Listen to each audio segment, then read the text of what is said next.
Bom, pessoal, bom dia.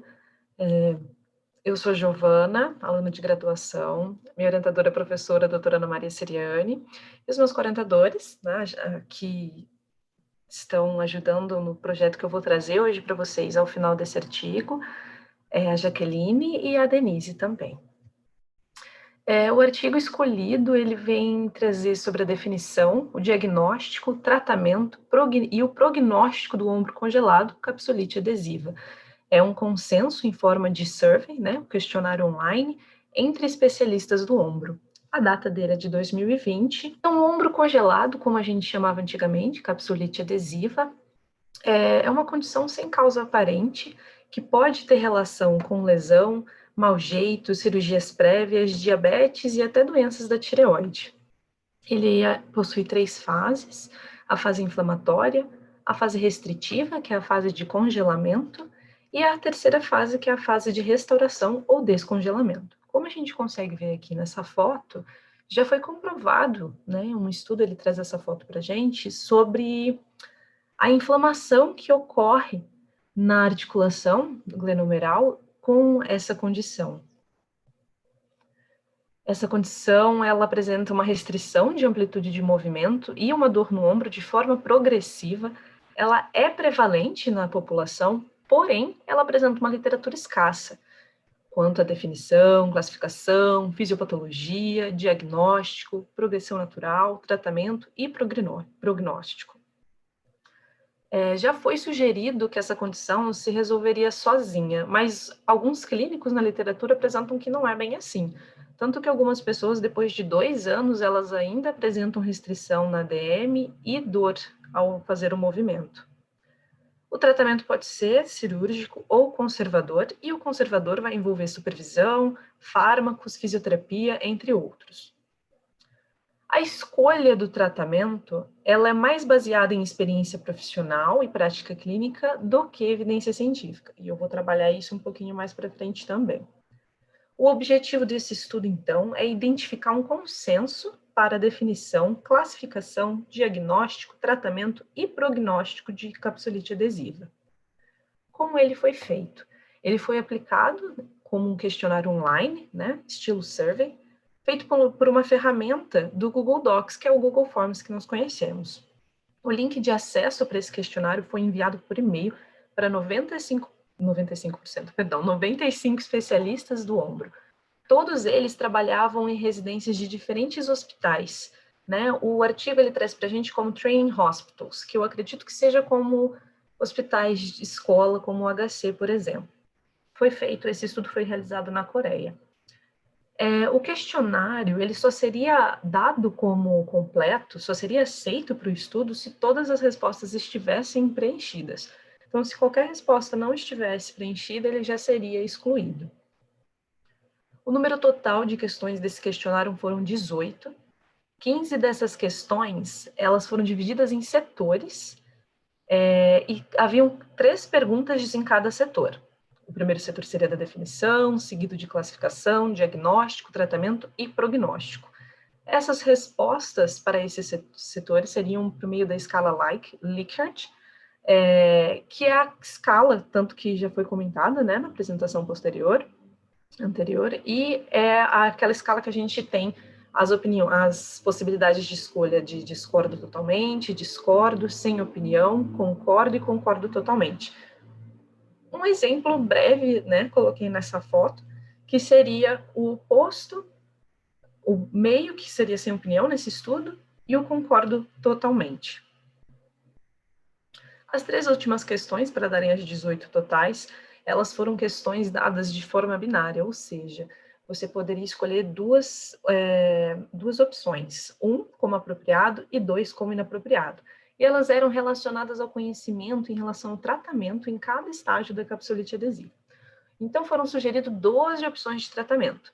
Entre elas, a gente tem educação, negligência de supervisão, uso de anti-inflamatórios, corticoide via oral, injeção intraarticular de corticoide, hidrodilatação, manipulação articular sob anestesia, liberação capsular atroscópica, alongamento, fortalecimento e terapia termoelétrica. É importante ressaltar que esse estudo ele se baseou com outro estudo de Zuckerman e Rocchito, de 2011, em relação à classificação e definição da capsulite adesiva. Eu vou tentar ser breve com os resultados para a gente conseguir ter uma discussão mais aprofundada. De 95 especialistas, 71 responderam. Então, a taxa de resposta foi de 74,7%.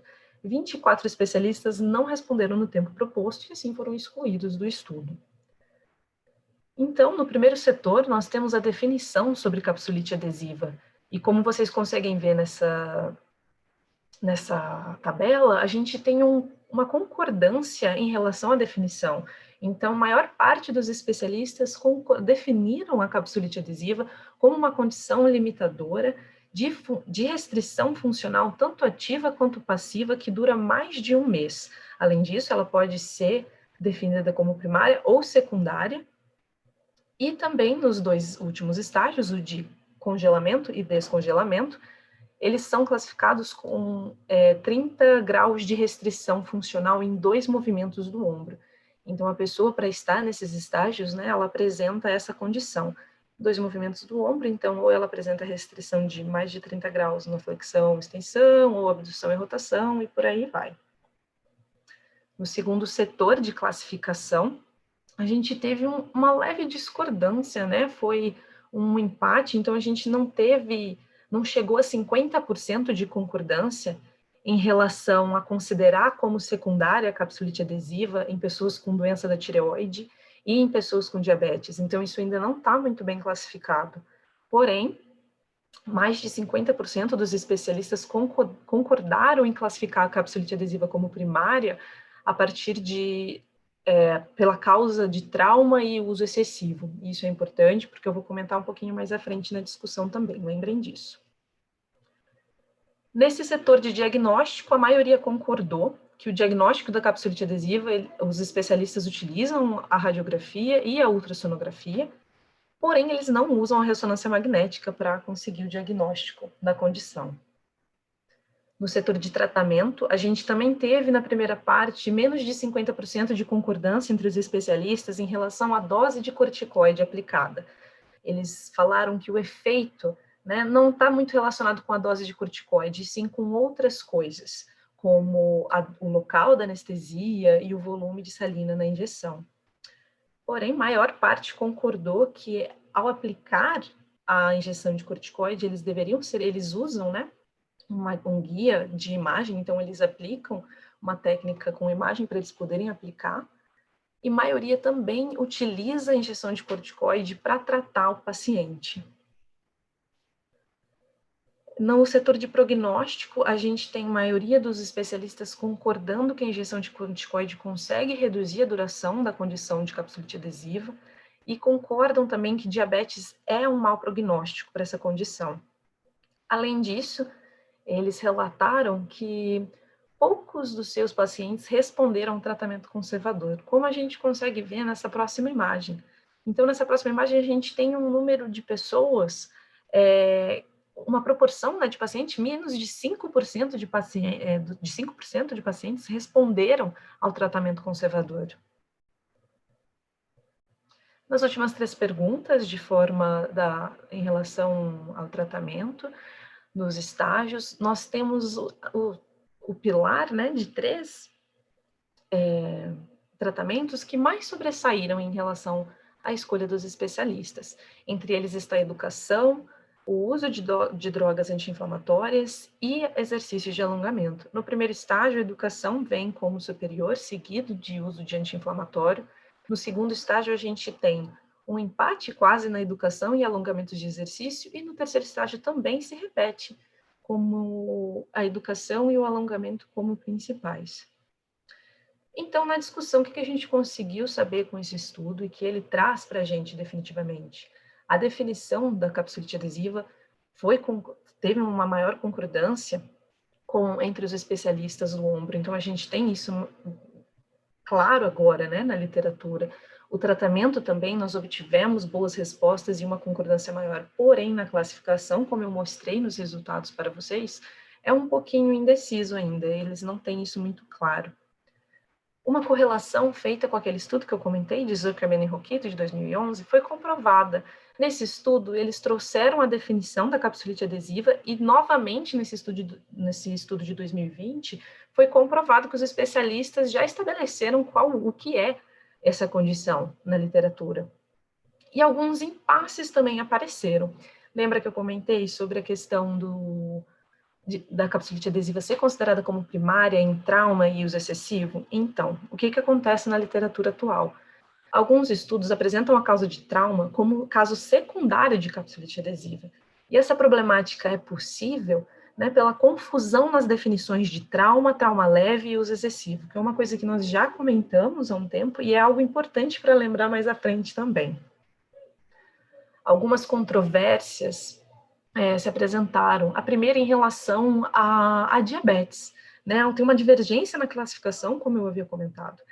Por exemplo, no estudo de Grisney e colaboradores, eles comprovaram que diabetes é um mau prognóstico, e no estudo de Zuckerman e Rokito, eles classificaram como secundária a capsulite adesiva em pessoas com diabetes. Porém, alguns outros estudos, eles exigem que não entre em nenhuma das classes de classificação pessoas com diabetes. Então, isso ainda é muito confuso, não existe um estudo que conseguiu classificar isso bem. Em relação ao tratamento, o que acontece? Os estudos hoje em tratamento, eles têm um nível de evidência limitado, né? E exatamente pela dificuldade na definição, classificação e diagnóstico dessa condição. E aí o que acontece? A gente precisa de RCT de alta qualidade, né? Fica a dica para quem quiser fazer algum, porque o tratamento ele depende muito do clínico e é baseado na experiência profissional desses clínicos e não em evidência. Sendo assim, a gente tem uma efetividade do tratamento conservador baixa na literatura, temos um mau prognóstico relacionado com comorbidades como diabetes e temos uma falta de evidência de qualidade na literatura atual. Pontos fortes desse estudo foi a escolha da escala Likert como possibilidade de resposta. A porcentagem de resposta foi maior do que 70%, o que foi interessante, foi legal, porém não é o ideal, né? Precisaríamos de mais.